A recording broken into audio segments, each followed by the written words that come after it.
त्यामुळं या मतदारसंघातच नाही, सगळ्या मराठवाड्यात जनता त्यांची साथ सोडेल अशी माझी खात्री आहे। आज अनेक प्रश्न आहेत, पण मी महाराष्ट्रातल्या अनेक मतदारसंघात जाऊन आल्यावर माझी खात्री झालेली आहे की उद्याचं सरकार हे महाविकास आघाडीचंच येणार, त्याच्यात काय आता पर्याय नाही। आमचं सरकार आल्यावर आम्ही काय करणार, अनेक माहिती माझ्या आधीच्या सगळ्यांनी दिली। राहुल गांधी, उद्धव बाळासाहेब ठाकरे आणि शरद पवार साहेब यांनी मुंबईला पंचसूत्री जाहीर केली आणि काल 10 तारखेला आमचा जाहीरनामाही तिघांचा मिळून आम्ही जाहीर केलेला आहे। पण ह्या पंचसूत्रीमध्ये पहिला मुद्दा आहे की महाराष्ट्रात आम्ही महालक्ष्मी योजना सुरू करणार आणि महालक्ष्मी योजनेत महाराष्ट्रातल्या गरीब महिलांच्यासाठी आम्ही 3000 रुपये देण्याची व्यवस्था दरमहा करणार। आता महिला आपल्या याला जरा कमी आहेत आज दुपारची वेळ असल्यामुळे, पण आता तुम्हाला सगळ्यांना सांगतो, तुमची बायको गावाला जाताना माहेरी, बहीण शाळेला कॉलेजला आणि कुठेही जाताना किंवा आईला कुठं न्यायचं असेल तर घरातल्या महिला तुम्हाला इथनं पुढं एसटी बसचं तिकीट काढायला पैसे मागणार नाही।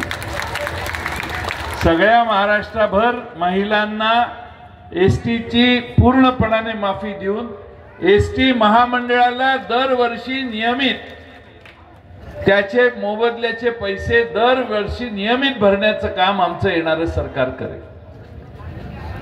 उद्धव ठाकरे साहेब ज्यावेळी मुख्यमंत्री झाले त्यावेळी महाराष्ट्रामध्ये आम्ही कर्जमाफी दिली होती, 2 लाखापर्यंत ही कर्जमाफी आम्ही दिली।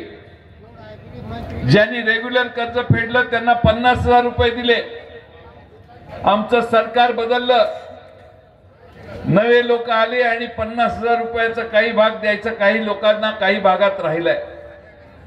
पण आता पुन्हा आपलं महाविकास आघाडीचं सरकार उद्या निवडून आल्यानंतर आमचा पहिला निर्णय असणार आहे की महाराष्ट्रातल्या शेतकऱ्यांना पुन्हा एकदा कर्जमाफी द्यायची आणि महाराष्ट्रातल्या शेतकऱ्याला न्याय द्यायचा। कारण अशी आहेत की ह्यांनी 2.5 वर्षात महाराष्ट्रातल्या शेतकऱ्यांचं प्रचंड नुकसान केलंय, त्याला अडचणीत आणण्याचं काम ह्यांनी केलंय। सोयाबीनला दर नाही, कापसाला दर नाही, कांद्याला दर नाही, कशालाच दर दिला नाही आणि म्हणून महाराष्ट्रातली जनता, ग्रामीण भागातला महाराष्ट्रातला कष्ट करणारा वर्ग या सरकारच्या विरोधात गेलेला आहे आणि म्हणून या सगळ्या शेतकऱ्यांना पुन्हा पूर्वपदावर त्यांचा शेतीचा गाडा आणायचा असेल तर त्यांना कर्जमाफीची गरज आहे। महाराष्ट्र सरकार उद्याच्या निवडणुकीनंतर कर्जमाफी देईल। आम्ही महाराष्ट्रामध्ये अनेक ठिकाणी जाऊन बरेच ठिकाणी मी हा प्रश्न विचारलाय। मोदी सरकारने, मोदी साहेबांनी लोकसभेच्या आधी एक गॅरंटी काढलेली, 5 लाख रुपये तुम्हाला, 5 लाखापर्यंत प्रत्येकाला, 80 कोटी लोकांना 5 लाखापर्यंत आरोग्याची हमी दिलेली। म्हणजे 5 लाखापर्यंत कुठल्या हॉस्पिटलमध्ये गेला, खर्च केला, त्याचं कार्ड दाखवलं मोदी साहेबांचं तुम्ही, तर तुम्हाला माफी। एवढ्या मोठ्या सभेमध्ये कोण आहे का की ज्याला मोदींचं कार्ड घेऊन गेल्यावर हॉस्पिटलने कर्ज माफी बिल माफ केलं नाही? तुमच्यात असेल, पण त्या पलीकडं भाजप मधल्या कोणाचं कल्याण झालं असेल तरी सांगा, काय आमची तक्रार नाही। आम्ही महाराष्ट्र सरकारमध्ये आल्यानंतर असा निर्णय घेतलेला आहे की प्रत्येक घरात 5-6 माणसं असतात कुटुंब, महाराष्ट्रातल्या गरीब माणसांच्या घरासाठी 25 लाख रुपयाचा विमा काढून आम्ही त्यांना देऊ।